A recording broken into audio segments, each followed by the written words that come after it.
Evcol.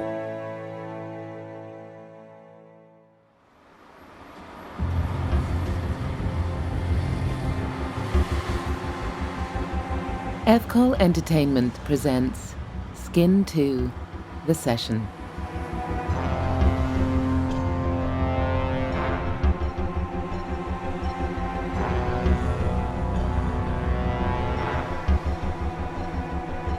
Excuse me, I think it's here. Yeah, here, on the left. The building with the smoked glass. Yeah, the reflective glass, yeah. It has the big 114 and the... Oh, what is that marble stone pillar? Do you see it? You do? Oh, that is wonderful. Just let me get my bags out. Sorry, they're so frustrating. They're a little more cumbersome than I'd imagined they would be. Silly me. Now, how much? I know I said I'd put it on my card, but if it's under £20, I'll pay cash. 19.50. Well, we'll do cash. Look, here's another couple of pounds. Oh, thank you for getting me here so quickly. It's good to know all those years learning the knowledge paid off, isn't it? You took some shortcuts I doubt even Satnav would have known about. You're very kind. Right, yes, the one-way system. It does keep changing, I know. Anyway, I must go. I'll be late for my appointment otherwise. You be safe on the roads. Have a good one. Take care. Bye.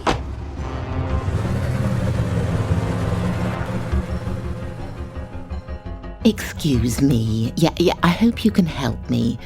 I'm looking for Dr. Boyden's office. Ah, okay, the 8th floor. So that would be elevator 3 and right and then right. Oh, thank you so much. You're very helpful. Lovely flowers. Yes, those ones behind you. Oh, they are very bright and cheery. Thanks again for your help. And his reception is first left and then it's on the right. Oh, I see. And there'll be someone there? Wonderful. Most helpful. You have a lovely day. Oh, I'm sorry. My bags, they're a bit... Oh, can you excuse me? I'm so sorry. I can't reach the button. Could you press number 8 for me? Oh, thank you. Very kind. Oh, my goodness, this is a tight squeeze, isn't it? Right, this is me. Oh, excuse me. Could I just squeeze through? It's very cosy. If you could just... Thank you. Oh, my bag. It seems to be caught. Just let me... Oh, there you go. We're untangled. Now, he said left, and then... There it is. It's on the right. My goodness, look at that glass shine. They must have a decent cleaning service here. Maybe I should find out who they use and ask our housekeeping department to look into it. Our building's looking a bit tired lately. It could do with some infused and vigilant cleaners. Where to press? Yes, I see. Can I help you? Oh, I hope so, yes. I'm here for my 11:45 appointment. It's Shorewood, Ms. Vivian Shorewood. Oh, yes, Ms. Shorewood. Please, do come in. Good morning. I'm a little early. I didn't know how long it would take me to find the place, so I gave myself more time than I obviously needed. Not a problem, Ms. Shorewood. The doctor is with another client now, but he'll be with you shortly. Can I get you some tea? Oh, now that would be lovely, thank you. Herbal or English? Oh, herbal would be lovely. Mint, if you have it? Oh, we do indeed. Please, take a seat and I'll be back shortly. Thank you. It's a lovely office. Oh, thank you. The doctor designed it himself. It's very relaxing and welcoming. Here's your tea and some biscuits. Oh, how kind. Chocolate. I better not get any on my blouse. It's linen, you know. It looks and feels lovely, but it can be a bind to clean. Recycled. Sorry? My blouse, it's made from 100% recycled material. We all need to do our bit, don't we? Indeed. I try my best. Good for you. The company I buy my blouses from really do push the boat out with their eco message. Our products are designed to be returned to us when they're worn out. Oh. We manufacture the material into new products using renewable energy. This is the future of fashion, a circular economy. Well, something like that. Oh, that's encouraging. I like to think so. And the biscuits, are they regular or gluten-free? I'm not quite sure. The doctor was most insistent on this particular brand. He likes things just so, he told me. Now, when was it? Oh, yes, a couple of weeks ago. That serving clients with chocolate biscuits was a tactical move. Really? How so? Well, too much chocolate on the biscuit and it might look like you're overcompensating for something, whereas too little, well, it might make people think you're a bit, stingy. Yeah, well, I see he has put a lot of thought into it. But as impressive as they look, and I can see that the ratio of chocolate to biscuit does seem most appropriate, I'm vegan, so I can't have anything dairy. Oh, I see. I'll take them away then and pop them back into the packet to keep them fresh. Thank you. Oh, but the tea is lovely. Just the right temperature. I'll let you settle before you see the doctor. But do call if you need anything. Thank you. I like your shoes, by the way. Oh, thank you. Calf leather. Oh, they're really soft. Oh. Yes. Well, we all need to follow our convictions, don't we? Mine are recycled plastic from the Pacific. Oh. We all really should try harder, to save the planet. For future generations. Indeed. I'll let you know when the doctor's ready. Rebecca will take care of your next appointment. Don't worry about the paperwork. We can expedite that. Mrs. Alsop, I'll book you in for the same time next week. Miss Shorewood. Yes, Dr. Boyden. Indeed. Please, come on through. Oh, I see you have some bags. Would you prefer to leave those outside? Rebecca can take care of them. No, Oh. thank you. I need these with me. I see. Well, please, this way. Take a seat. My goodness. What a wonderful view of Tower Bridge and the River Thames. You could spend hours simply watching the world go by. It's one of the reasons I located here. The view. Oh. It's captivating at times to, as you say, watch the world go by. You are so fortunate. My view is the back end of a department store. The emergency fire escape, all metal and brick. It's hardly inspiring. Yes, I am lucky. Oh, God, it must have cost you a fortune. Well, Oh, I am so sorry. That's absolutely none of my business. Please do forgive me. let's sit over here if you don't mind. I assure you the chairs are most comfortable. Thank you. So, Miss Shorewood, if you're happy with me addressing you that way. Oh, please call me Vivian. After all, I'm about to expose myself to you. That came out all wrong. I don't mean expose in the physical. Now, that would be so wrong and inappropriate. I mean my thoughts and what's on my mind. So Yes. there is no need to be formal. As you wish. So, why don't we just start by talking informally about what brought you here today, I see from your preliminary notes that you've seen a number of other doctors. So, am I right in thinking you're not entirely satisfied with their help and wanted another opinion? Well, you could say that. You see, my situation is... Now, how can I put this? It's a complicated one, and so far, and I'm hoping that my search will end here, no one has been truly able to help me with my little problem. Would you feel comfortable simply jumping in and letting me know what the issue is, or shall we gently explore your circumstances? Oh, we can jump straight in. How long is my session? 55 minutes. And if we feel as though I'm being of benefit to you, we can arrange additional sessions as to your needs. I see. Well, let's not waste any time with small talk, shall we? No. I do need to get my money's worth. Now, Dr. Boyden, I'm going to look you straight in the eye and tell you what's going on with me. How does that sound? As you wish. Whatever you feel comfortable with. You are so well-mannered. Doctor, you see, well, the fact is, I have this urge, and it's not been satiated, no matter how hard I try, and heaven knows I have tried my level best, but it's causing me no end of problems, what with planning and preparations, and the cost, my goodness, the cost. And with inflation and tariffs when ordering from overseas, it is never ending. And this urge, well, do you know, it's more of a humanitarian requirement, which is all-consuming. It's to, it's to kill people. And on occasion, though this is not strictly true in every instance, the need to skin them and to make my winter wardrobe from their flesh. I see. And may I ask how long these, shall we say, urges have been going on for? 4 years. And a number of your victims? 16 to date.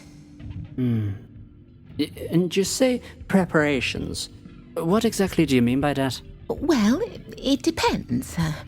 I like to mix it up a little.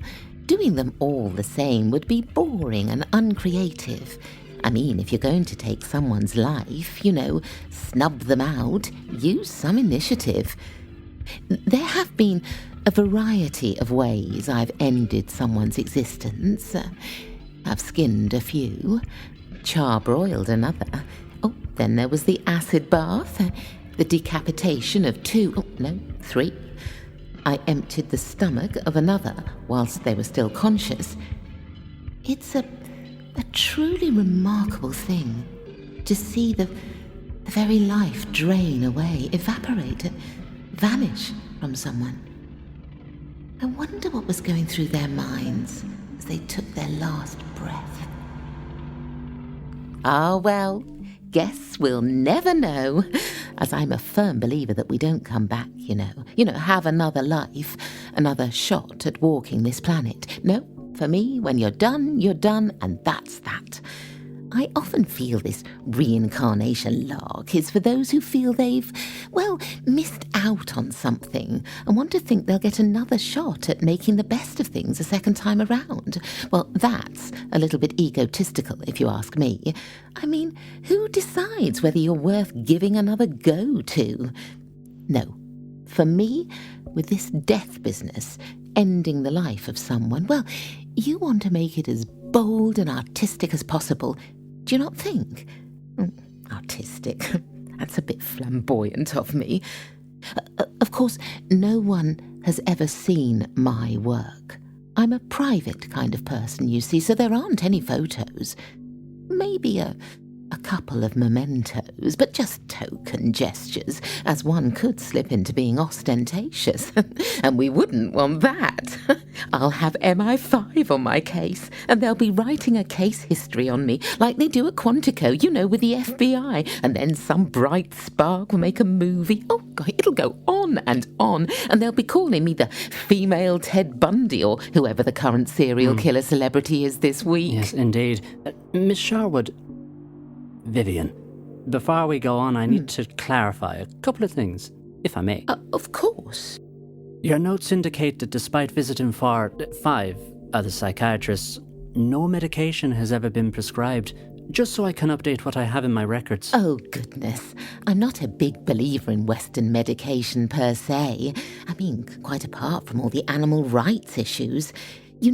All of those chemicals.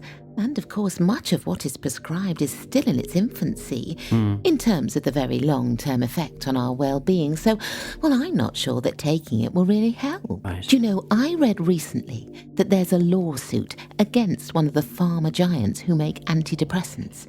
There are claims that one of their drugs has put some people into comas. Now, who would want to take medication when there are side effects like that? Herbal tea is enough for me, and my essence diffuser, lemongrass, works best. Yes. And when you say kill, are you talking, shall we say, metaphysically or literally? Well, now that is indeed the question.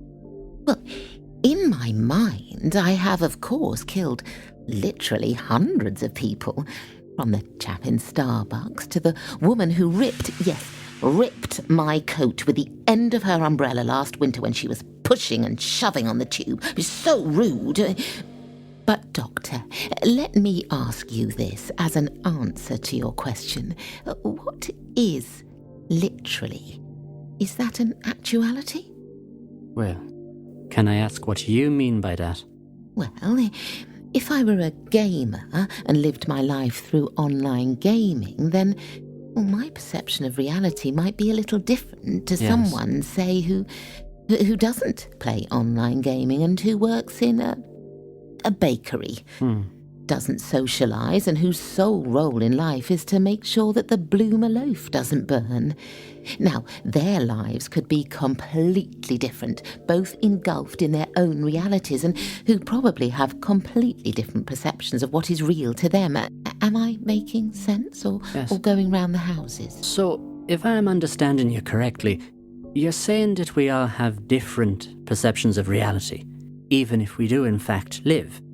This, for example, here and now, the two of us right now sitting talking in this office, this is what most people would consider as the real world. What I'm saying to you, in as truthful a way as my brain will allow, is that I have killed 16 people to date, and on occasion I use their skin to make costume accessories and even a bedside lamp. I can't help myself. They all deserve to die. Of course, I'm not someone who randomly goes out and selects someone like, well, for example, you'd pick up a pineapple in the supermarket. There were and are always reasons, which change as the months go on. I mean, we all need to grow and evolve, don't we? It wouldn't do for us to remain ensconced in the same existence, but essentially there are certain members of society that we can well do without. And I'm helping said society expunge those members in a clean and efficient manner, and in an eco-friendly way when I can, which is the way forward for all of us if we're to survive as a species. Yes. Recycle their matter, not their aura, Right. to best benefit those of us who remain. Yes, I see. And just so... how can I put this? You allow me to enter into your reality. As you yourself said, we could well have different perceptions of reality, right? Mm-hmm. And in order for me to help you, I need to come across to your world to help understand you better, and in turn hopefully help you understand yourself. Now these 16 people, are they in your reality, or in the general reality the rest of the world accepts? Oh, you're asking if they're actually really real. Exactly. Real, living, breathing people who consume valuable oxygen and eat and drink resources that could better be given to those more worthy. Yes. Then they're real. I see. And my other question, just for reference, is there a history of psychological or mental illness in your family, either close or maybe a distant relative? No, I've been asked that before, not that I can recall. My mother used full sugar Coca-Cola to clean the silverware, and my father liked to deep fry Brussels sprouts and add a pinch of garlic crystals, just to give them some additional flavour. But, well, other than that, I don't think that...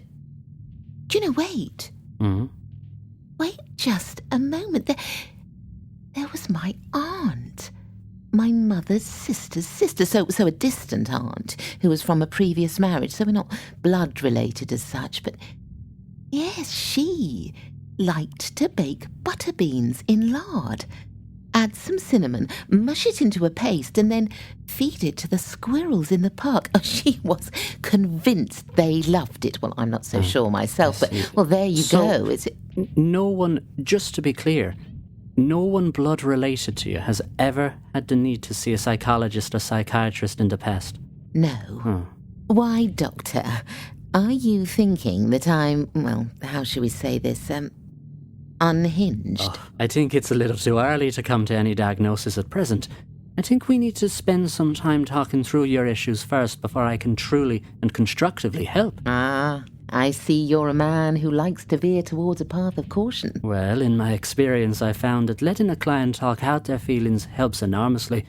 It would be wrong for me to just jump into any conclusions at present. After all, we've only just begun our time together, and I can sense, from the few minutes that we've already chatted, there's a lot you might want to work through. That is a wise suggestion. I can see why they pay you the big bucks. So, if I may, I'd like to take you back to the beginning. My childhood. Oh, there's nothing interesting there. It was all pigtails and hopscotch. Well, maybe. Yes. Well, it was such a long time ago. It was back in primary school. I must have been 9. No, 10. Yes, 10. There was a young boy called Jeremy who was a bit of a bully. Actually, I heard recently from a friend who I've not spoken to for years, but we touched base on Facebook. It's very useful at times, Facebook, though it's been getting a lot of bad press recently for not, looking after itself and abetting the promotion of extreme views. Anyway, that aside, I heard from Dawn. She was a character. She used to pull her knickers up really high so all the boys could see her bum cheeks. She was a devil. But I digress. Well, she told me that he, Jeremy, the bully, well, he married a tinker, a traveller, and he used to beat her. Well, the father of the girl found out, and it wasn't long before a dog walker, taking his beloved beagle out for a morning stroll in the woods, found Jeremy's body hanging from a tree, completely naked, with his man parts cut off and stuffed into his mouth. Shocking. But there you go. It doesn't pay to misbehave and treat people badly. He should have just stuck to watching football and self-pleasuring. After the Saturday night match, he might have lived longer. And did you have anything to do with that? Oh, goodness, no. No. I haven't seen him for years. In fact, I haven't been back to Staplefoot, my hometown, for, well, as long as I can remember. No, I just heard about it. And it made me think that maybe I could have been the root cause of some of his problems. How so? Well, it was in the playground, the 10:30 a.m. break, and this Jeremy was bullying a boy called Gerald, who was always dirty, unwashed, but was as sweet could be. And I'd been watching this continued bullying for a while. It had been going on for a few weeks. Well, I'd had enough, and I stood up from playing marbles with Catherine Wilkinson, and I was winning, which rubbed salt into the wounds as I had to forfeit. And I went over to Jeremy and I shoved him hard in the chest, telling him to cut it out. Well, he raised his hand to me. I found out later that his father used to hit his mother. They lived on Trevone Avenue, just down the road from me, and Norman Wilkes, who also lived on Trevone, said the police were often called out because of the shouting and suspected domestic violence. And, well, before he could slap me, I shoved a pear drop, the hard-boiled sweet, yes, right up his nose, and then I punched him in the nose, which pushed the sweet further up. Well, he started to tear up. He made a lunge for me, but I kicked him in the shin, which made him hop around, and all the other kids started to laugh. He went off in a sulk, threatening to sort me out after school, but he never showed his face. In fact, he kept well away from me for the rest of my time at that school. Do think I scarred him. I mean, is it my fault he ended up with his man bits in his mouth, hanging naked from a tree in Wilson's Woods? Well, I'm sure there were many issues affecting... Jeremy, you say his name was? Yeah. Childhood and the playground is often a cause for long-term issues. Well, yes. I mean, children can be so cruel. Of course, Jeremy was a bit of a bastard, and I couldn't help but smile when I heard what happened to him. I had a lovely teacher at my primary school, Mrs. Ellens. She stood up to Jeremy, and as far as I can remember, there was a break-in at her house which was next to the school. Everyone knew it was Jeremy, but for some reason the police couldn't prove it. He trashed the place and even strung up Sam, her 16-year-old Labrador, and he was never the same again. Sam, that is. And Mrs. Ellens wasn't someone to mess with. Well, I remember one evening when we were coming back from swimming lessons, and she very kindly insisted on driving a couple of us home, and she inadvertently let slip that she'd seen Jeremy walking down the road just outside the school. Apparently, he could see her coming and just laughed at her. This was after the break-in incident. Do you know what she did? What? Let me tell you.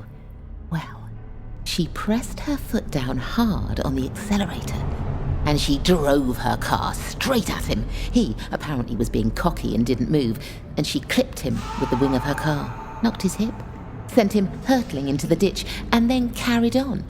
Probably on her way to Sainsbury's to do some shopping. He never reported it. Nothing was ever said. He never bothered her again. Maybe that was the justice she was looking for, as she certainly wasn't going to get it through the proper legal channels. Maybe that's something that's remained with me all these years. You know, that there's different kinds of justice. You just have to find the one that gives you the inner peace you need. Oh, listen to me, recounting tales of old. Now, with regards to your encounter with Jeremy, is this the only instance where you physically took matters into your own hands before... Before the first of the 16. Well, yes. Right. Yes, I'm sure there weren't any other, how can I say, drastic incidents. More thoughts than anything else. Thoughts? How so? Well, you might think this silly of me, but I came up with this device, mental strategy, so to speak. So if I was getting stressed by someone, or something, but yes. It was usually someone, I'd close my eyes and think of my death bus. Death bus? Oh, you're going to think I'm a bit silly. It's nothing. Please forget I ever said anything. No, not at all. Please, do tell. It might be extremely useful. Will it give you a window into my soul? Well, I'm not sure I'd go that far, but self-coping mechanisms are often very personal and can be enlightening in situations we find ourselves in. You coming to me and asking for my help. I think any means by which I can understand you better should be explored. Do you not think? Well, you are the doctor. You have all the certificates on the wall to prove it. It must have cost an absolute fortune to get all these framed. And you've gone for the cream border mount as well. Very professional. But why don't you tell me about the death bus? I digress, yes, again. Right. My death bus. Well, it's simply this. In my mind, I have an old, traditional, red London double-decker bus with the open door at the back, which you used to be able to hop on and off. Well, all the people who have done me wrong, or have annoyed me that particular week, are given a place on this bus.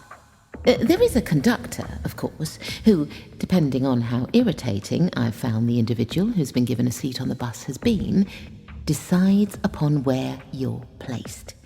You see, at the end of each week, the bus trundles along the dirt track that leads to, let's say, the South Foreland Lighthouse on the White Cliffs of Dover.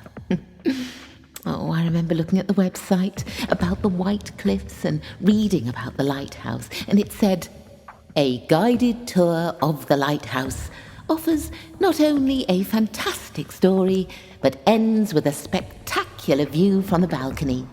Step outside with us and see the cliffs stretch out for miles all around you. Get a bird's eye view of St. Margaret's Village and completely uninhibited views across the Channel. Sounds beautiful. And they weren't wrong. Oh, and the tea shop, simply delicious. I couldn't recommend it highly enough. Mrs. Knott's Tea Room. Indulge in a cream tea or delicious homemade cake and sit and watch the world's busiest shipping lane go by from the comfort of a picnic bench. So it does seem a bit of a shame that the route of my death bus goes right past these two lovely places. But it needs to, well, go off a cliff, to be honest. And the white cliffs are so lovely, but it's only metaphorical, so there's no real environmental damage, is there? And the people, well, you see, they're glued to their seats. Well, their hands are glued onto the seat rail in front of them. Literally. So if they pull hard, they'll rip off their flesh. Which one or two have done, in my mind, of course. Causing great upset to their fellow passengers and spraying blood everywhere as a couple have nicked their veins, again in my mind, of course. And then the bus goes over the cliff and I'll have a photo taken of their faces. It's a camera, you know, like they have at Alton Towers or Chessington World of Adventures, where they take a photo of you riding the Vampire or Ramesses' Revenge, so everyone looks so shocked and frightened. Well, they would, wouldn't they? If they're about to plunge to their deaths. And the seat allocation, oh yes, that well. Those people who have been particularly repugnant are seated towards the rear of the upper deck, so they see all those in front of them smashed to pieces before their turn comes. I see. You're very specific in your description. You must have thought at great length about this death. Death bus, yes. Well, it took me a little while to create it, but as I sorted out the details, I became so much calmer. And, of course, people can be re-deathed, so to speak. I mean, they can have a reprieve at the weekend, say, and then if they start being irritating the next week, well, on they pop, back on the bus, ready for another trip over the edge. So, you say this was a device you created to help you calm your feelings of harming others. If that's the case, then why did you, as you yourself have admitted to me, feel the need to take this one step further and actually kill people? As I mentioned, it was 4 years ago. To be honest, it was a gradual build-up of things, you know, events and circumstances, this and that. I mean, nothing specific. I guess it all started with animal welfare and trophy hunting, and a company intranet posting about the Trump boys and their blatant cruelty. I was trying to figure out who my first victim would be. There were a lot of candidates. There often are when you start really looking into something like this, you know, deciding who to kill. But in the end, it was our marketing manager. Oh yes, he was the one. And what happened? I arranged a blind date, drugged him, bundled him into the back of a zip hire car, took him back to my cellar where I stripped him, and then, whilst he was still conscious, I skinned him. Unfortunately, he didn't make it past the point when I ripped his face off. No, well, the shock to the body, as I'd already sliced off some of his skin along with the loss of blood, well, I guess it was all too much for him and he passed out. And you did this because of an intranet posting? You think it a bit extreme? I don't think that my personal opinions on the matter are either important or relevant at present, as initially we're here today to help you come to terms with the, let's say, issues that brought you to my office. I see.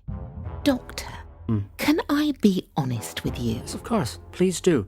When we are in this room together, what is said here is completely confidential. It's a bit like a priest's confessional. Not that I'm religious, no. If anything, I sway more towards Buddhism than anything else. Confessional. To a point. Though I must inform you that if I think you're in any way a serious threat, danger if you like, to either yourself or the public. Or maybe to you. Indeed. Or to me. Then I have a duty to call the necessary authorities. Do you think I will be called upon to do such a thing? Oh no, I don't think so. Goodness, you went all serious there for a moment, very steely-eyed. No, there won't be any need for that. As I said, I'm all pigtails and hopscotch, Right. perfectly harmless. Good. Then maybe go back to my question. Do you think that the measures you say you undertook because of a company intranet posting were a little extreme? Even if they were, let's say, mere thoughts, rather than something that actually happened. Oh, I see what you're thinking.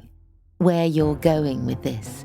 And to answer your question, it was a bit of an aggressive move to kill him, to skin him, but I thought he deserved it. And I was getting increasingly frustrated with the world and what was going on. But when you say actually happened, I have this feeling, and forgive me if I've misread your words, but I have this feeling that you don't believe me. Oh. Am I right? Well, let's step into the reality we are considering as the world as a whole, rather than our own individual realities. You all right with that? Oh, okay. So in truth, you really don't believe me and are just humouring me. Well, the world reality. Okay, now let's think about this now, just for a moment. You say that you have killed, what, 16 people? That's right, 16. Right, so, well, that's a lot of people. And I'm guessing, if I made that, the majority of these people are in London? Yes. I don't get too much free time to travel outside of zones 1 and 2. Right. I occasionally visit my friend June. She lives Right. in Wandsworth, but Yes. that's only once every 5 or 6 weeks. I mean, maybe even less than that. Yes, exactly. So, even with your occasional visits to June, your entire time is spent in the City of London and the East End. That's right. Well, the way you're saying it makes me feel slightly guilty I don't get out more. Oh, no. Please be assured that's not my intention at all. But what I'm saying is that if you have killed all these people, well, then why hasn't there been any media coverage? 16 people, even though London is heavily populated, is a considerable figure, and one would think that someone, a family member, friend, or even a work colleague would have at least reported one or more of them missing, especially in this day and age where CCTV and social media keep a watchful eye on our every move. You know what? You do have a point. I thought we might touch on this, so I've come prepared. I have. That's what the bags are for, and why I needed to bring them in, rather than leave them with Rebecca. Prepared? Yes, but can I suggest, just to throw this out there, that maybe the reason no one is even the slightest bit worried about the possibility that there's a crazed serial killer out there is because, well, I'm good at what I do. Good. Yes, at not getting caught. That's what all the planning has been about. All the internet searches, all the research, and the bloody cost. I mean, who'd have thought that, say, someone like me, and I think I can say this without feeling too despondent, a middle-aged, reasonably well-educated, employed, debt-free, well, relatively so, I mean, that's not counting my John Lewis card, healthy and a good friend to a lot of people. I'm always there at the end of a telephone if anyone needs me. And you can't say that about too many people these days, especially living in a city. Well, that someone like me would go around London, as although I know it's risky, I do like to keep things local, as I want to be home by 10 or so, and mop up the cretins, bigots, racists, chauvinists, and other society dregs who seem to slip between the cracks of an increasingly materialistic and divided populace. I see. So, and forgive me if I'm a step behind you, but I'm trying to take in and assimilate all that you're saying to me. But, well... Where's the proof? Yes. Not that I want you to feel burdened with me having any doubts regarding your claims, but I need to differentiate between these realities we were speaking of earlier. I am absolutely on board with what you're saying. Good. In short, you want to truthfully know whether I'm a deluded loon who watches too many TV dramas and clearly has a great deal of time on her hands, or whether there really is something to what I'm telling you. Precisely. This is why I needed to bring the bags. Now, I just need to unwrap this. It's a bit delicate, so one really needs to take care to make sure it's safe and protected. So let's take off the bubble wrap and newspaper. There we go. And, isn't that satisfying? I love popping these bubble wrap air blisters. It's so therapeutic. Oh, goodness. And if we just pull this away here and yes, undo that little bit of sticky tape and then we pull it out and voila! There. Shall I place it on the table or would you like a closer look? The table will be fine. Dr. Boyden, meet Andrew Farnsworth, my ex-marketing manager, who was last seen 4 years ago as he left the office of the technical software company I work for to go on a blind date at a trendy Hackney Wick pub which supports East End microbreweries. I see. Oh, it is real, the skull. It's not a theatrical prop like the ones you can hire from the National Theatre. This is my first victim, the one I drugged and skinned in my cellar. This was the one who responded to my post on the company intranet about animal trophy hunting. And what's funny, if indeed that is the right word, is that it wasn't going to be Mr. Farnsworth. No, it wasn't going to be him. It was going to be Mike in digital support. He has wandering hands, you see, and it was becoming a huge cause for concern among the female employees. I dealt with him later. Mike, that is.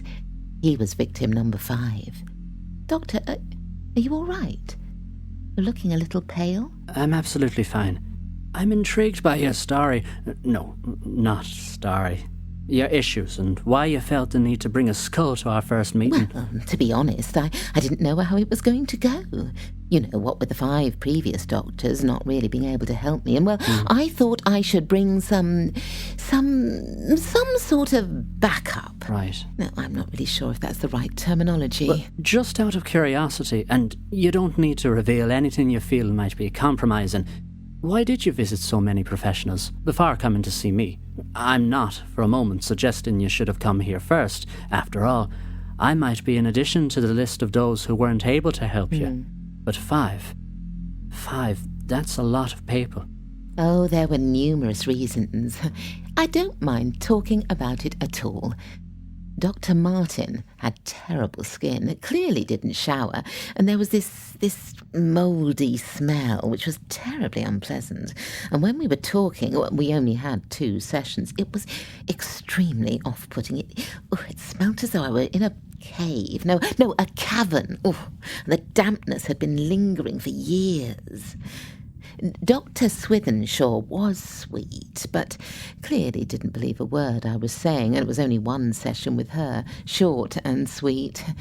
She bit her nails a lot, and I found that slightly unnerving. After all, I was the one going in for help. There were a couple of moments I thought we ought to switch places. And then Dr. Bergen, well, the less said about him, the better. Such beady eyes, and I didn't like his office. Then Dr. James, who proved to be the most successful, but, well, she had personal issues and had to cancel our remaining sessions. Well, at least that's what she said. And then, well, there was Dr. Malcolm Hardyside, who I killed. Sorry. Killed? Oh, yes. He was a toad, quite condescending, belittling. He clearly didn't believe a word I was saying, and thought his time too precious to be dealing with the likes of me. I remember a couple of extremely unprofessional remarks he made. One went along the lines of, "You clearly have an innate need to talk and be listened to by a captive audience.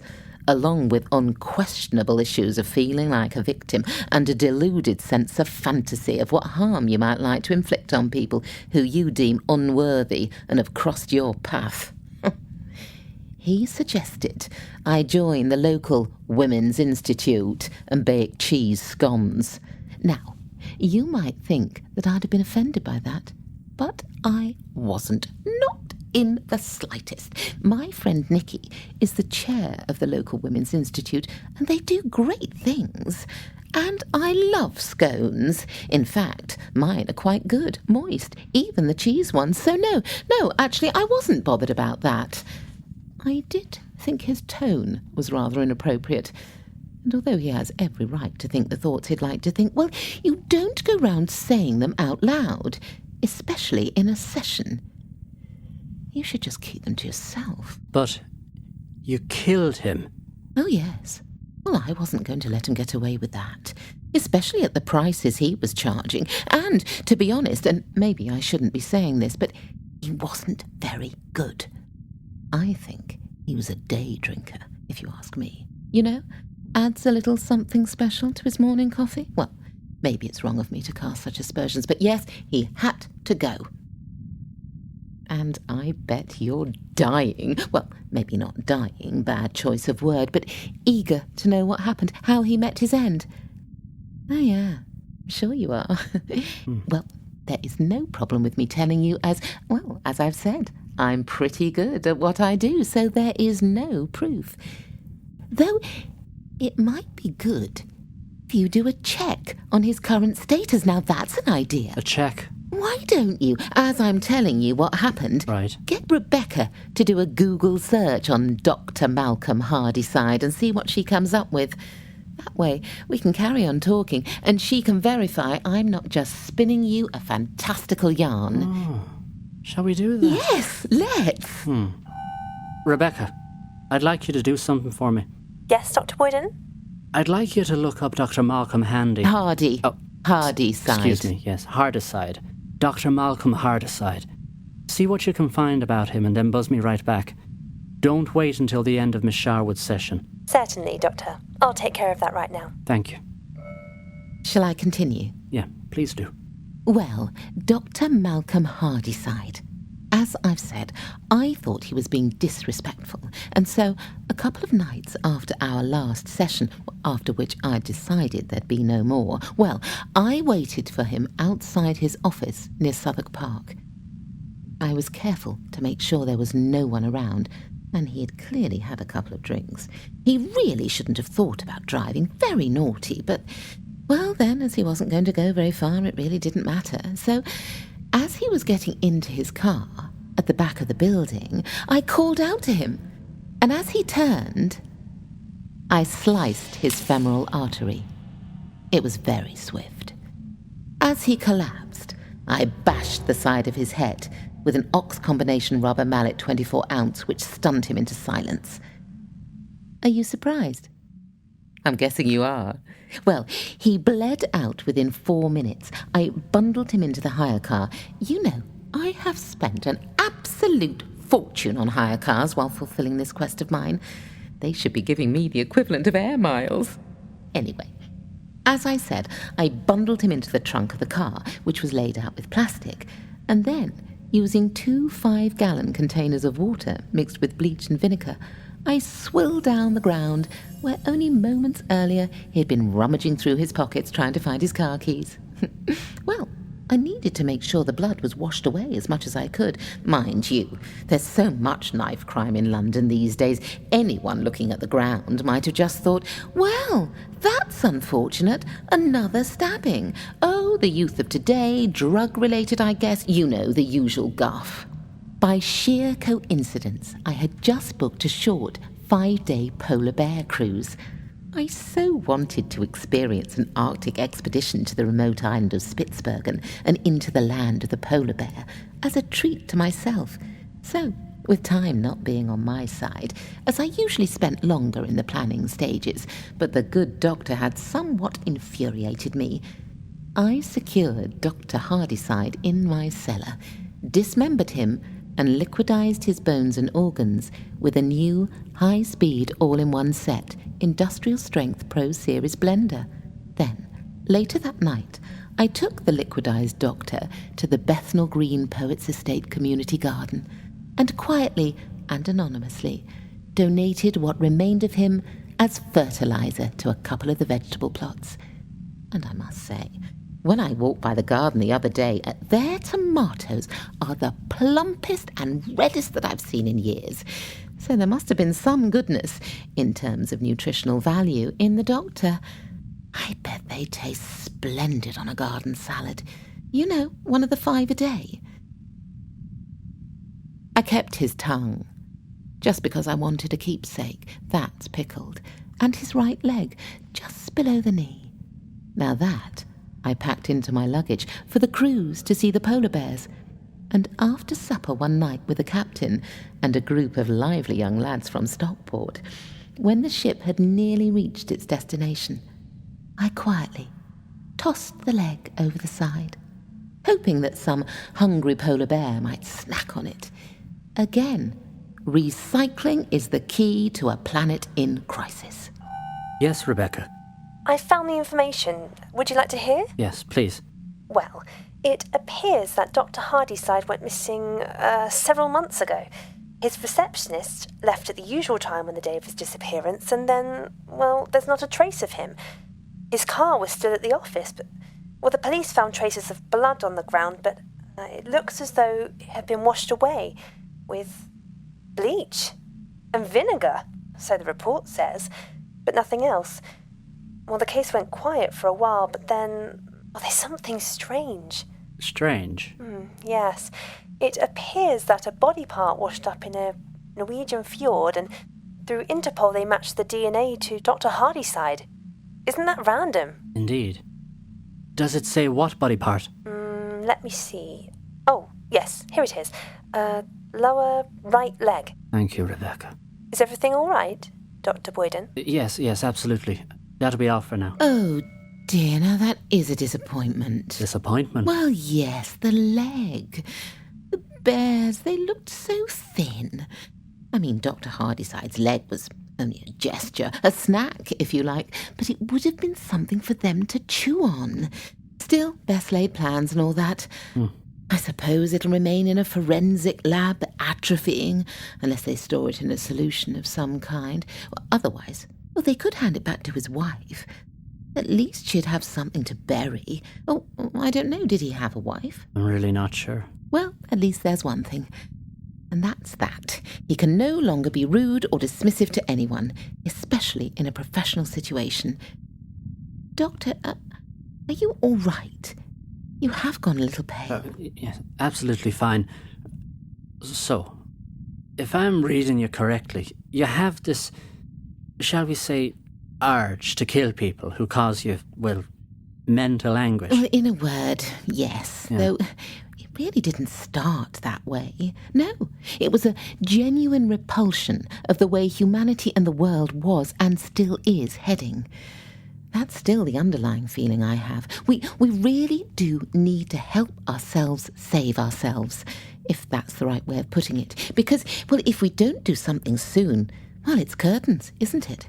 There'll be no more need for movie sequels, will there? Yes, indeed. Now, despite your story, your recounting of the Dr. Hardyside situation currently, and I need to make myself absolutely clear, although you've placed a realistic-looking skull on my table and claim it belongs to your first victim... Well, it doesn't really belong to him now, does it?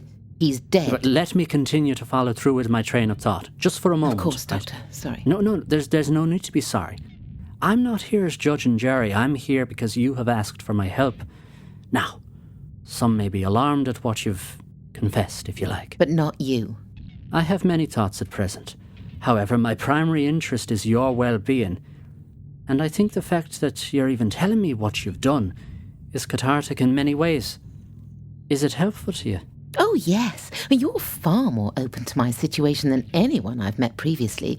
Of course, most don't know the true ins and outs, because, well, those with a less open and liberal view of the world, they would have called the police by now, wouldn't they? Yes, that may be so. However, with what you have just told me, even with this skull, I stand by a comment I made earlier when I said that currently, and this is not to disparage anything you may have revealed to me, there really isn't any proof. Is there?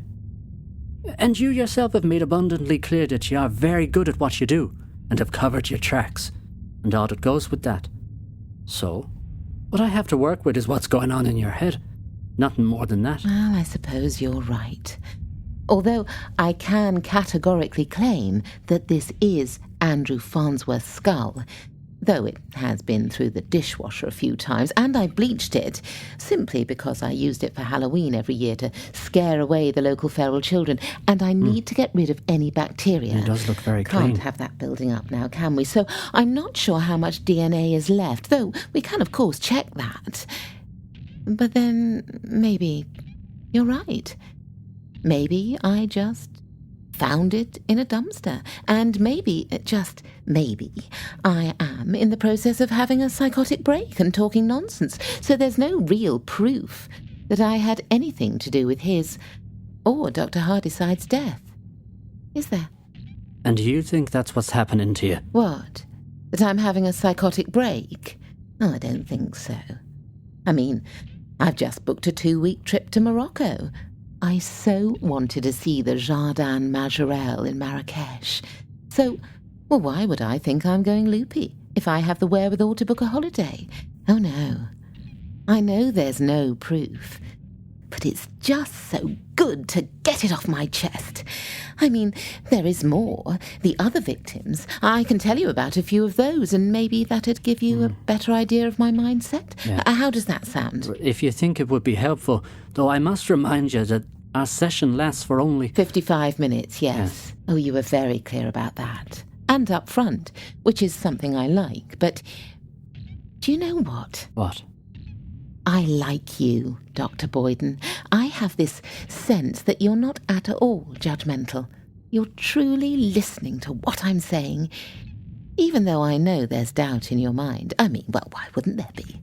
You know, a new client just rocking up at 11:45 one morning, placing a real skull on your lovely glass table, and then recounting a tale of death, no, murder, of a fellow colleague who was a little bit rude. Well, I'd be a little anxious, to be honest.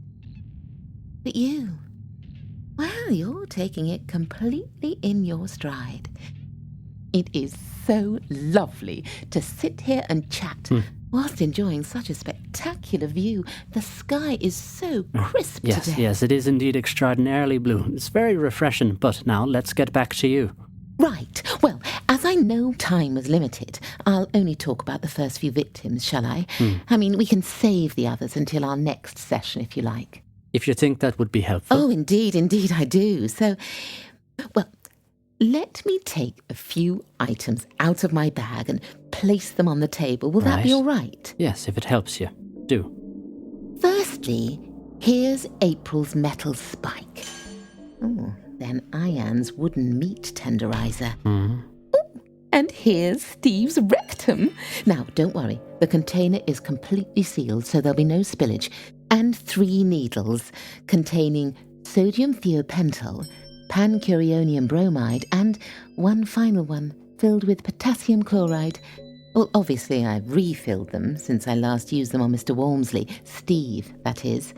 Oh, and finally, a DeWalt DCD 776 S2T GB 18-volt 1.5 AH Li-ion XR cordless combi drill, which I used on Mike Collard, who, if you remember, was going to be my first victim. Yes. But Andrew Farnsworth presented himself and became a last-minute replacement. It's funny how things work out, isn't it? Mike ending up with the others. Still, if he had behaved himself, then he'd still be here, but never the mind. Is all this okay? I feel like a TV presenter. You know, like the ones on a cooking show, with all their ingredients and appliances out on display. Yes. I have, of course, fastidiously cleaned all these. I'm guessing there's no DNA evidence, but, well, as we said before, you'll just have to take my word for it and push onwards with what's going on in my mind. How does that sound? Please, do continue. It must have been burdensome to have brought all this with you, especially on our first meeting. Well, I thought it would help. Speed things along a little. Because you can talk and talk about such things, but, well, when you have let's say the tools of your trade to help you tell your story, well, then it not only helps the person you're telling it to understand, some of your thought processes, but it makes everything, the whole scenario, seem a little more real, gives it gravitas. Look at me with my words. I sound like a ruddy thesaurus, but I do feel, with matters relating to my quest, that one should aim to be as articulate as possible. Do you not think? Whatever helps you express your feelings, emotions, issues, which is what we're here for, works for me. But just to clarify, for myself, if you don't mind, you did say rectum. Oh, yes. Oh, it is indeed. It's lasted rather well, hasn't it? But maybe, if I can, I would like to go through the first few victims in order, just because it helps me remember. I mean, I wouldn't want to go off on some tangent and forget an important fact, which might help you to be able to help me. Please do so in your own time. Well, I'd better whiz through them then, as I'm guessing your next client will be here soon, and we wouldn't want to take up any of their valued you time, would we? Oh, that's very considerate of you. Not at all. So, let's start with April Weatherly. She came along 2 months after Mr. Farnsworth. Now, this one was more of an emotional termination. Basically, I rammed a metal spike through her spine at the base of her skull at a cinema in Canary Wharf. You see, I had the unfortunate displeasure of seeing Ms. Weatherby twice before we met for the last time. You see, she had been to see a couple of films that I'd also watched, and April, who always went alone, just like myself. In fact, at first, it made me feel rather good, seeing someone else frequenting the movies alone. Some people would think it's rather odd, a bit of a Billy No-Mate situation, but I beg to differ. There is nothing like sitting there in a relatively comfy seat, in the darkness, watching a film you so desperately want to watch on the big screen.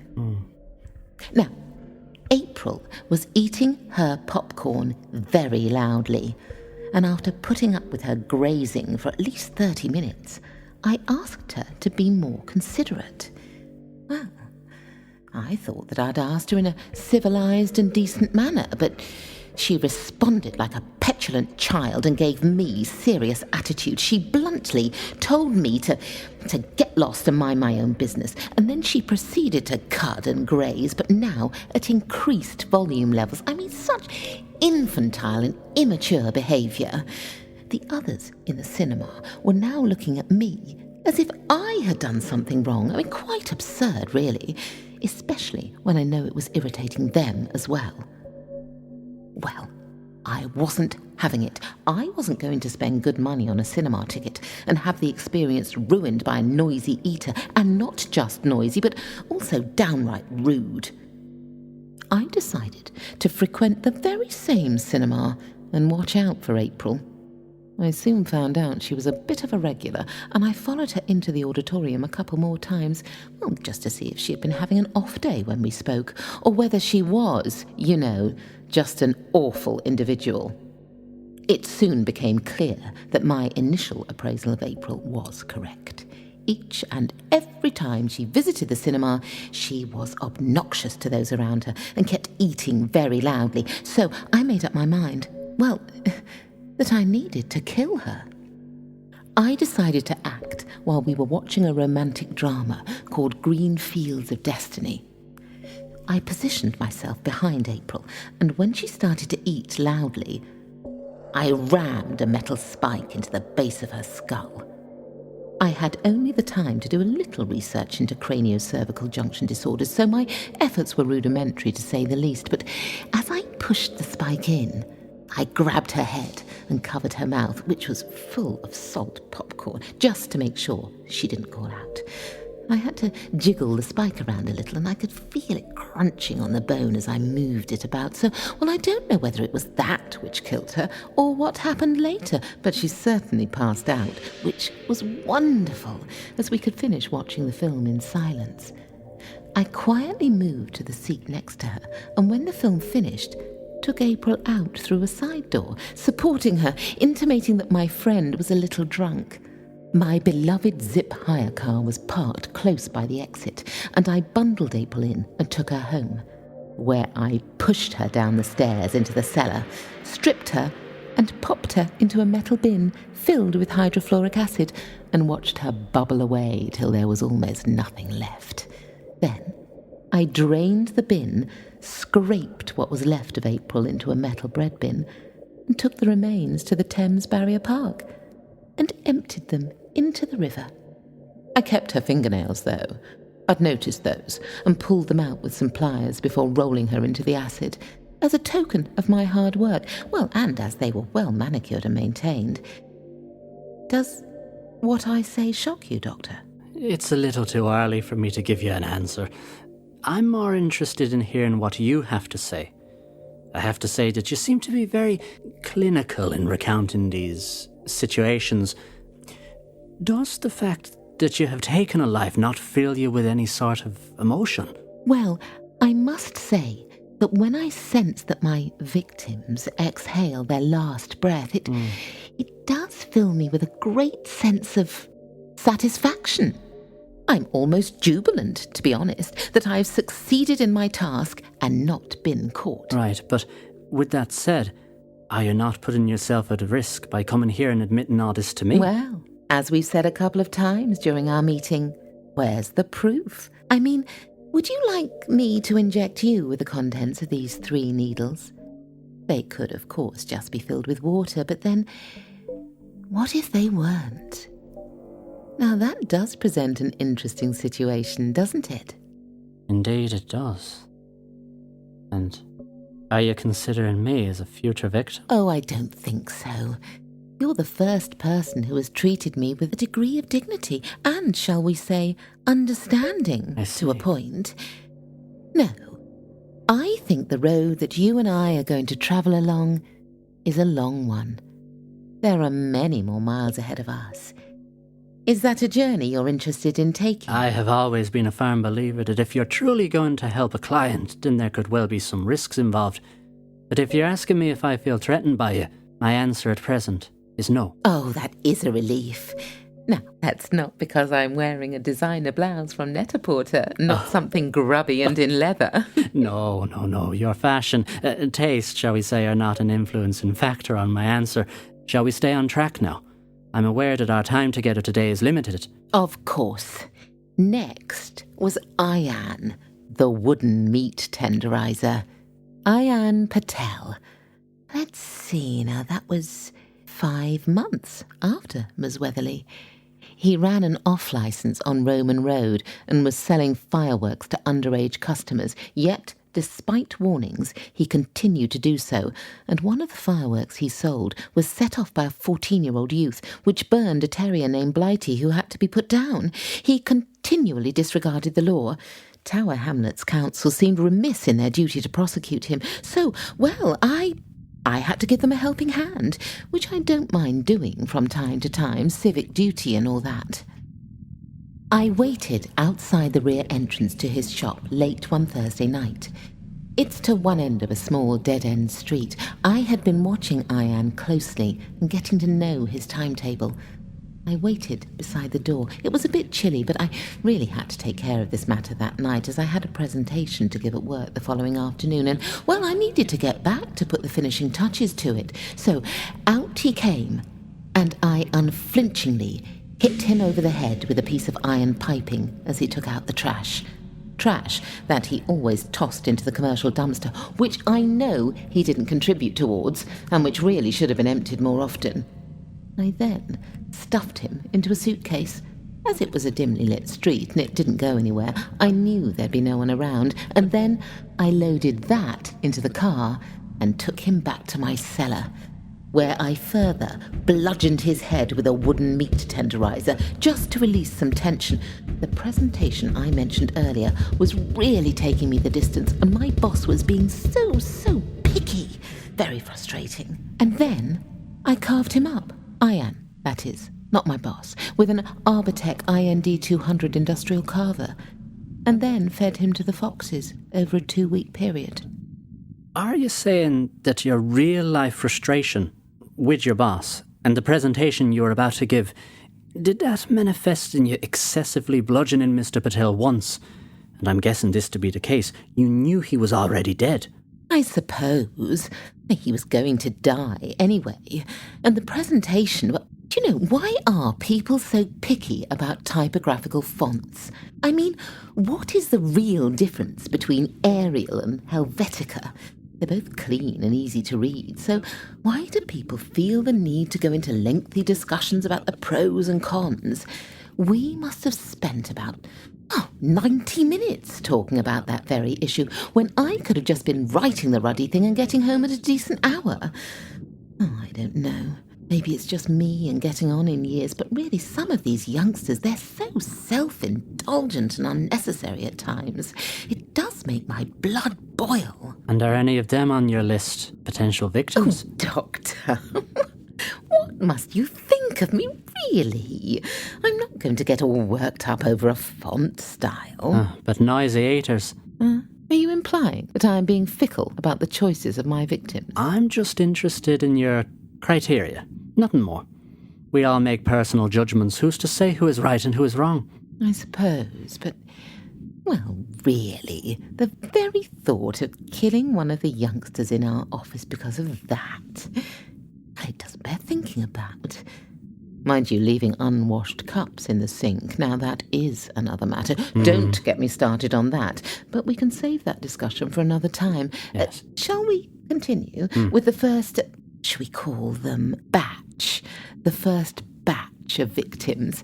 How does that sound? Very good. I know you're on a schedule, and I'm meeting Larry, a decorator friend of mine, for coffee after we're done here, so, well, I better push on, or both our days will be out of kilter. Please, continue.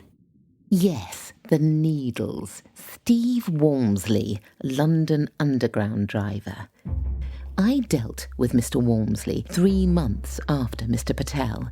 He wouldn't clean up his dog's poop in the park, and after I stepped in it a couple of times, in the early morning when the light isn't particularly good, well, I had had enough. I ask you, what does it take to buy a packet of dog poop bags? You can even get them from the pound shop. I did have words with him about cleaning up after his dog, but he was rude and dismissive. Why? Why are people so taken aback when somebody stands up for themselves and points out a wrong that person has done? I mean, why? I often feel that the world thinks I'm the one who's in the wrong, but am I? Really? I ask you again, is standing up for a little common decency a crime? You know, we all live together in this very overcrowded city, millions of people practically living on top of one another. We all have to show some consideration if we're going to be able to continue to exist this way. It's not hard to understand. Anyway, I had come to know when he took Rocco, his dog, out in the morning. It was very early, about 5 a.m, before he had to get to work, so I waited and watched him take the dog out, go home, and then walk back through the park to get the tube to work. I knew it was risky, but I had had enough, so I waited behind the trees beside the Ranger kindergarten, and just as he passed, I stepped out from behind one of the big old trees, which could really do with some attention from a tree surgeon, and injected him in the neck with sodium thiopental. I'm not sure if you know about this drug, but it's used in lethal injection executions. That's right. Of course you'd know. How silly of me. Which, as you know, is used to induce unconsciousness. I propped him up against the metal railings and brought the hire car around, which was parked nearby on Cornwall Avenue, and bundled him in the trunk. I just need to point out that I am very fit. All this carrying and bundling of people into cars, I started training when I was planning to get rid of Mr. Farnsworth, just to help me with some upper body strength, and, well, it continued, as I absolutely love it, releasing endorphins and all that. People often seem to think that women, slight women like myself, are weak, physically, I mean. Well, that absolutely isn't the case. I mean, just look at the actors in all those Chinese, Japanese and Korean shows. K-drama especially. Oh, I have come to love those. Such outrageous storylines at times, but if you just go with it, you soon buy into the premise, and they are so much fun. Well, those chaps and ladies, lots of them are very slender, not muscly at all, but toned. But it's their determination and willpower that gives them their strength. It's in the eyes. You can just tell at a glance. Mr. Walmsley. Oh, yes. I managed to get him home just before the morning rush hour started. Lots of people start to walk through the park after 7:40. I kept him in the trunk all day. I had prepared and taken a work-at-home day. I popped back to the car to re-inject him a couple of times, just to make sure he didn't cause a ruckus. And then, at 1 a.m. the following morning, I dragged him out of the car and into my cellar, where I injected him with pancuronium bromide to cause muscle paralysis and respiratory arrest, and then a dose of potassium chloride to stop the heart. May I ask how you obtain such drugs? They're very difficult to get hold of. Do you know that is just what I told Mr. Farnsworth as I was skinning him 4 years ago? Plain packaging and PayPal. Works a treat. As long as you have the money, so few people ask questions. You'd be surprised what you can get away with. I see. Talking of Mr. Farnsworth, I had so enjoyed skinning him that it was something I wanted to revisit. So Mr. Walmsley was also skinned. I did do a much better job on him than I did with Mr. Farnsworth, though I did apologise to him at the time and said I would get better. I just needed some practice. And even if I do say so myself, I was right. Mr. Walmsley's skin came off a treat, probably because I didn't feel rushed, so I could take my time. Mr. Walmsley did have some lovely tattoos, and I so wanted to keep them. One day I'll get them framed. I think I'll have to get a frame online and have it delivered. After all, I can't really go to the local framing shop and ask them to mount me a slice of Mr. Walmsley's flesh with a tattoo on, now can I? And as for the rest of him, I butchered him and carved him into steaks, which I cooked, let cool, and then took to Marvin, a self-employed dog security handler who looks after the railway arches at Gales Gardens, which is now super trendy, and he fed them to Alamo and Dredger, his 2 Alsatians. I boiled the bones and then threw them into Victoria Park a couple of nights later for the foxes. I kept his rectum and marinated it, just because it looked so pretty and pink. It seemed like an ironic reminder that you really do need to clean up your poop. Though that's not an after-dinner story I can go around telling, is it? Goodness no. And as you can see, I keep it in a permanently sealed plastic container, so it will stay just so for years to come. It's pretty much like pickling onions. It looks as though your marinating juice is working well. Doesn't it? Lemon and rosemary marinade with olive oil, garlic, salt and pepper. Well, Miss Shorewood, it does look as though our time today is coming to an end. Oh, yes, but if I may, and very quickly, can I tell you about my collard? Right. And the drill. It really won't take long, and I can speed right through it. Right, then let's keep it almost like a bullet point presentation, yes? Well, there you go. You mentioning presentations takes me back to what I said earlier. Now, I don't want you worrying that I'll go back to the office and take out one of my younger team members. They are safe. Well, from me, anyway. That thought really hadn't crossed my mind. Well, you say that, but do you really mean it? Just joking. Now, right then, Mike. Now, he was the digital support manager at the software company I work for, yes. and I killed him 4 months after Mr. Walmsley. Right. Historically, he was known at the company for his wandering hands, where the female employees were concerned. I don't think he ever tried it on with any of the chaps. I don't think he was, that way inclined. Right. Well, anyway, he was still getting all fresh and fruity with his aforementioned wandering hands, but the moment he tried it on with me at the spring office party, I knew that something had to be done about it. Otherwise, it really was going to get totally out of hand, so to speak. It was almost as if I was kicking myself for not taking him out first. Was that a mistake? Now, there's a question I asked myself a couple of times. I don't know. Really, I don't. But anyway, to make up for a mistake I might have made, I needed to handle this matter toot sweet. I thought, you know what?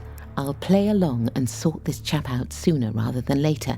And I suggested, as we were having drinks one evening, now that's not something I usually do, but in order to achieve my goal, sacrifices needed to be made, that we meet for an intimate picnic, but not to tell anyone, at Island Gardens War Memorial Park, just off Saunders Nest Road.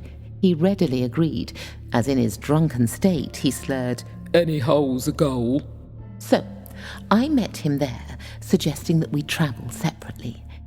Even though it was raining, I still insisted we should meet. Rain washes away the blood, and it had saved me having to worry about any evidence at the scene. I brought along a big umbrella. After all, a secret rendezvous at night with the rain under an umbrella. How sensuous and sexy was that? I also bought a lovely grey-coloured polyester blanket, which I covered the bench with. Once there, he was all nervous as I came on to him in a determined manner. I took his face in my left hand and smiled sweetly as I caressed it, whilst pulling out a DeWalt DCD 776 S2TGB 18-volt 1.5 AH LIION XR cordless combi drill from my recycled shopping bag in my right, and drilled a hole into his left temple. The shank masonry bit, 25 by 450 mil, cut through the flesh and bone like butter.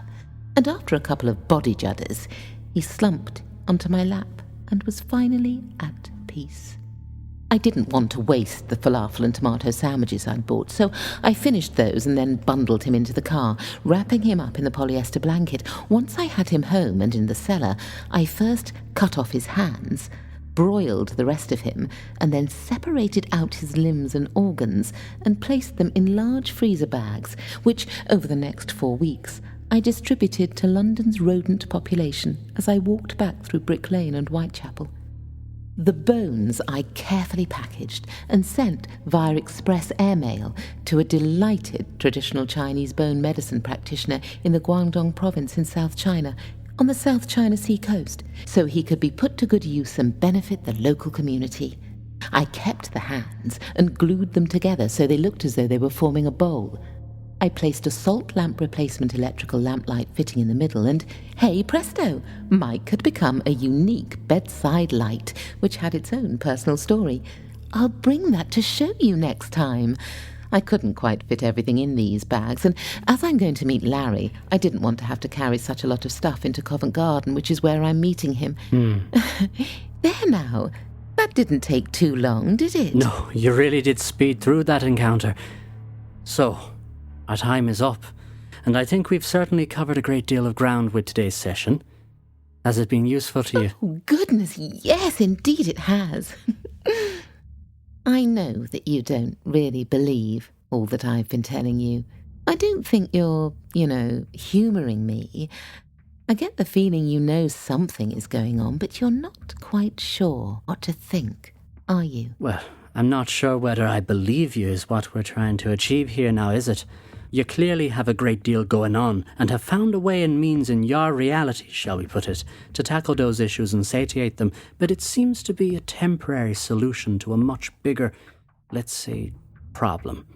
I don't think for 1 minute that I can come to any conclusion momentarily, but as we talk more and, as you put it earlier, travel along this road together, I'm hoping that with my help, you can discover a means by which to deal with such urges without going to the seemingly great lengths you have been. Well, let me clear away these things while you talk. Yes. I'm guessing your next person is waiting, though Rebecca does serve a lovely cup of tea, and you've quite a selection of biscuits, though... Yeah.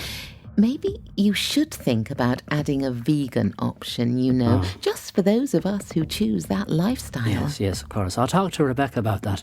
Right then, I think that's everything. Are you sure you're all right? As the hour's gone on, you've become a little whitish. I'm absolutely fine, thanks. Even though this is a great office, it's such a shame that the windows don't open. We could really do with a burst of fresh, London fresh air from time to time, couldn't we? And not rely on the air conditioning. Oh, too right. Well, shall I book an appointment? I can take care of that for you. Oh. Now, does the same time and day next week suit? Absolutely. Perfect. And I'll be sure to bring along some bits and pieces to show you, if you think it'll help. Well, it's your hour, so you bring to the session whatever you feel you need to, and we can take it from there, But, please, if you will, promise me this one thing.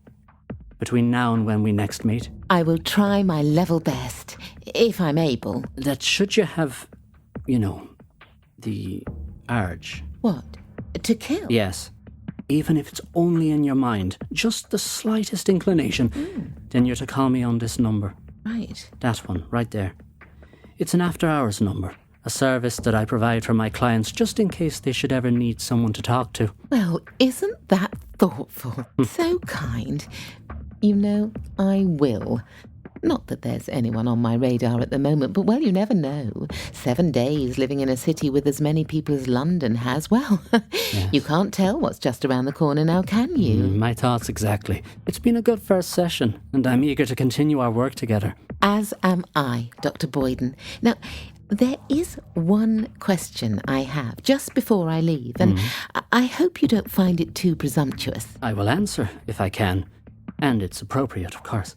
Well, as our time together has gone along, I've noticed that, I'm slightly embarrassed, but I will ask, especially as you now know an awful lot about me, so I should set aside any feelings of awkwardness. Now, I've noticed that as the sun's rays have been shining through the windows, your skin just, it absolutely glistens. And now, I don't want to put you on the spot, but I wanted to know, whether you used, any product. Is that too much to ask, I wonder? Well, it is a little personal, but as you have rightly pointed out, you have told me a great deal about your own life.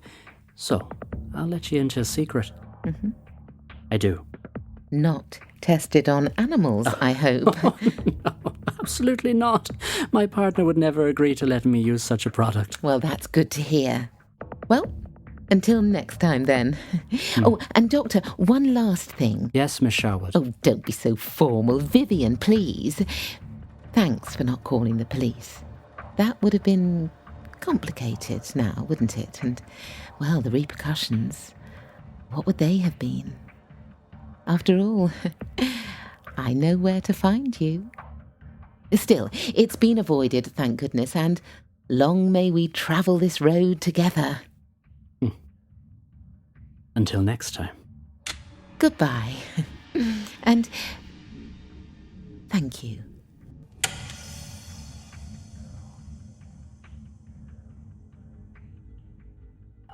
Rebecca, can you pop in for a moment? Yes, Doctor. Your next patient, Mr. Willoughby, is here. Would you like me to send him in? In a moment. First, can you talk to maintenance and see if they can sort out the air conditioning in here? It feels like I'm suffocating. Certainly. Can you bring me a couple of those prescription-strength cocodamol painkillers from the cabinet? Take the key from my desk. If Mr. Willoughby can wait for just a couple of minutes, that would be helpful. Dr. Boyden, are you okay? Well, you do seem a little drawn, if I'm to be honest. I'm not entirely sure. Is it Ms. Shorewood? You know the confidentiality. Yes, of course, Doctor. I'm sorry. I'll get your tablets. No, there's no need to be concerned. It's just that for the first time in years I'm a bit worried. Is she deluded? Or something more worrying? Psychopath? Sociopath? or even has a narcissistic personality disorder. I can't quite place my finger on it. Not at present. Oh, for goodness sake, why can't I think straight? Then maybe it's just this, that she watches too many dramas and has lots of time on her hands. Your tablets, Doctor. Oh, thank you. She is a vegan. If that helps any. Oh, God. If it were just that, I'd sleep more soundly, I tell you. Thank you for the tablets. Please, show Mr. Willoughby in. And Rebecca. Yes, Doctor? Let's get some vegan biscuits. The sooner the better. Yes, Doctor. Mr. Willoughby, the doctor will see you now.